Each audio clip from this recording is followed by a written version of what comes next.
Hey everyone, welcome back to Flourishing with a Facial Difference. My name is Brooke, and today's episode is a little bit different. Today's episode will be featuring my very first guest. Her name is Becca, and we have known each other since high school. And we're going to be talking about our experiences with mental illnesses such as anxiety. These are our own personal experiences with anxiety. I'm really happy that Becca was able to share a little bit more about herself and open up about her mental illness. And I'm glad that I was able to open up a little bit about my own mental illness being anxiety. I think the main takeaway for this episode is to let you guys know that anyone can struggle with a mental illness, and it's really up to them whether they want to share that or not. So I just want to thank Becca again for joining me for this episode and being a little bit vulnerable and opening up, and I hope that you guys enjoy it.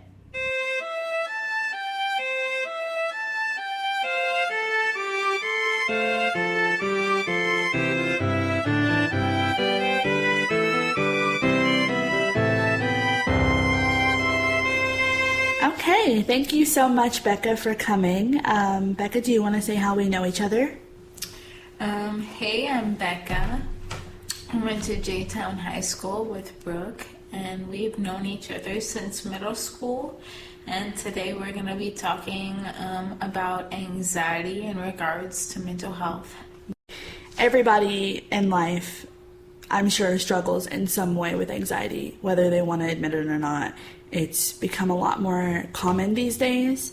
I feel like everybody has anxiety in some way, shape, or form. Do you agree? Yes, I think anxiety manifests itself in very many ways that some people don't understand. With OCD, that's an anxiety disorder. With social anxiety, there's so many things that contribute to that, and it can really debilitate your social habits, your grades, your self-confidence, and it's actually a very big deal. Mm-hmm. What are some ways that anxiety has affected your life? For me, anxiety has created a lot of self-doubt, insecurity, depression. I can remember times where between classes I would go and cry in bathroom stalls because I felt like what I was saying was so wrong. I was so anxious about everything that I said. And that's one aspect of anxiety. Anxiety really limits you to what you can really say, because you feel hidden and you feel as if not that you are alone, but that you're weak. I agree. What you were saying about being anxious, I think that is a huge thing for me. I developed anxiety as an adult about a year ago. I went to a music festival last summer, and I had never experienced anxiety up until then, and I won't go too in depth about it, but I did have my first anxiety attack, my first panic attack, and it was awful. It was debilitating, like you said, and ever since then, I have experienced anxiety almost on a daily basis, whether it's just social anxiety, which we'll get into, or just being an anxious person. I feel like I have completely shifted from being an extrovert to now being an introvert, and the fact that I have developed anxiety in adulthood has been something that I've had to deal with, and something that I still can't fully explain or break down because I don't understand it quite yet. Just, it's so new to me. It's a very new territory. And the fact that everybody has anxiety now, I finally understand that, because you can really contract anxiety just about any point of your life at any moment. Mine happened in the snap of a finger. At one moment, I was someone who had never experienced anxiety, and then in the next moment, I was somebody who now has, anxiety and anxious thoughts, and it's just a battle every single day. I think anxiety is like such a complicated illness, like any mental illness. We don't know a lot about the brain, but with anxiety, I think many of us can relate to it in different severities. Some people are inherently born with it, and other people acquire it. Mental illness is just as serious as physical illness. With anxiety, sometimes we are just born with a system that we can't help it. It's hurtful and it's harmful and it's shameful and it's not your fault, but that is what you feel. And it's difficult to deal with because in our generation we can't acknowledge that because we don't have enough resources. How do you feel about mental health lately just being tossed around? Have you noticed that? Have you noticed that people are so much more aware of what mental health is? I feel like social media has really made the term mental health something that it's really not. Words like anxiety and mental health and anxious and things like that are tossed around so carelessly. I don't know if you feel the same way, but I feel like on social media it's definitely tossed around. I feel exactly the same way. Good, I feel good. like it minimizes people who actually deal with that. Dealing with bipolar disorder. I don't want to go into depth about that, but I've experienced that a lot where people don't understand the magnitude and the way that that illness can destroy your life. And that's a whole different podcast or story. You really have to be careful about what you say when it comes to mental illness. Your brain is more complicated than anything in your whole body. It controls everything.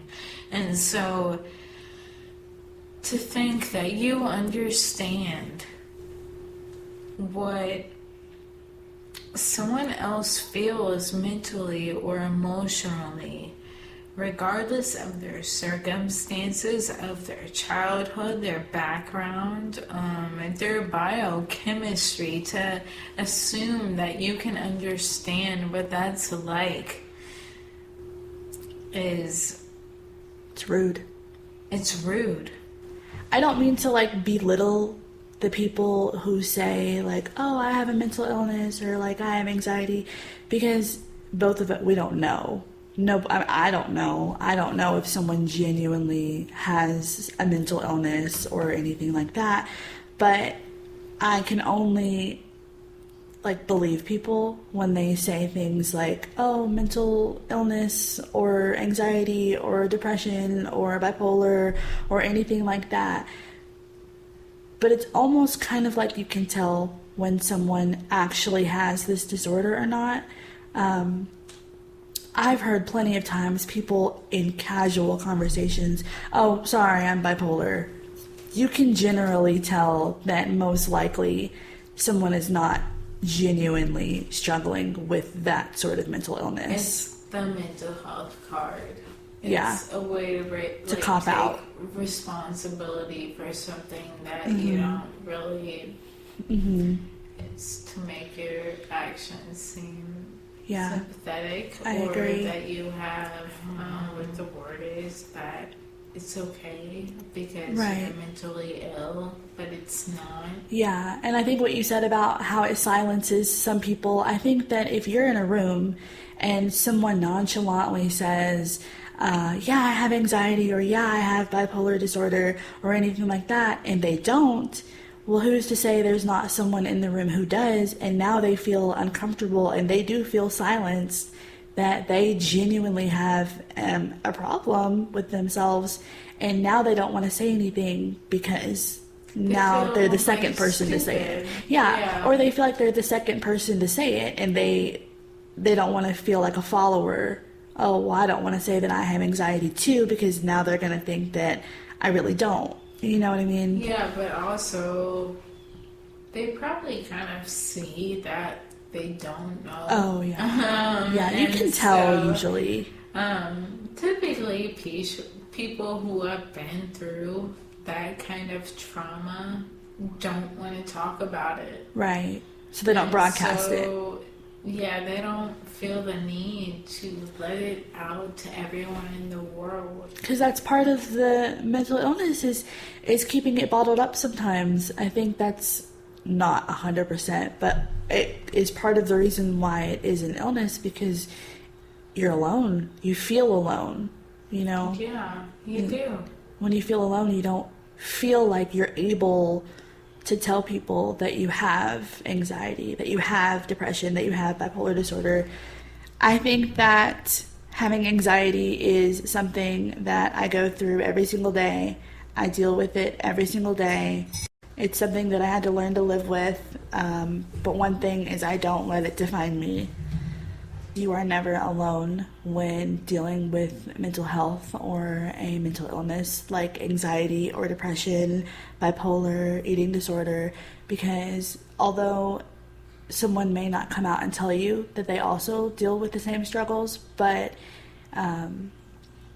it's safe to assume that anyone that you're around could very well be battling some sort of mental illness. And treat everybody with kindness, because you never know what they're going through. I personally believe that anxiety is something that you probably live forever. It doesn't disappear. There's no mindset or attitude that makes anxiety any better. It's a neurological chemical in the brain. It's a malfunction just the way that diabetes or cancer or any other physical illness is. I don't think that we view it the right way and we get the health care the way that we should. So that pretty much sums up this episode. It's pretty much impossible to sum up all of what we would have to say about anxiety in one little episode, but if you have any questions about anxiety disorder, bipolar, if you want to know later about relationships, then let me and Brooke know, and we can do a different podcast on that. yes, I would absolutely love to have you back and talk a lot about relationship priorities and just what relationship means in this day and age, because I feel like everybody has their own definition of relationships and how they start, and everyone has their own preference. Yeah, there is no right or wrong to how you begin a relationship. Yes, I think Becca and I both have totally different experiences when it comes to how both of our relationships started. They're polar opposite. So we would absolutely love to sit down and compare and contrast how we both met our significant other, because I think they're a world of difference, but both provide a lot of interesting points. I just want to thank Becca so much for coming onto the podcast and talking to me about anxiety and mental health, and helping me spread a little bit of awareness. And I'm happy to be there and to help educate and just give you guys an idea of what it's like to live with anxiety and the weight of this illness for all of us who experience it. I agree. I think it's just so important to talk more about it and to let it be known that no one's alone, and that the more people share their experiences, the easier it might be for someone else to listen and cope better with what they're going through. So if there's anyone out there that does struggle with anxiety or any type of mental illness, feel free to reach out to both Becca and I, because we are all ears. And like I said, we could talk about mental illness and anxiety for hours. Yeah, so we can put links towards the end of this, so if you need to email us or anything like that, we can refer you to resources, or you can talk to us if you're really struggling with this in regards to your ability to do things like school or work. Just keep in mind that your mental health is more important than anything. I mean, your physical health as well, but your mental health is very important. I completely agree. Again, thank you so much, Becca, for coming with me and just talking about things that nobody really wants to talk about. I feel like nobody wants to talk about anxiety, so I'm really glad that we were able to share our experiences and talk about it and let that be known. So thanks for listening. We hope that you enjoyed it.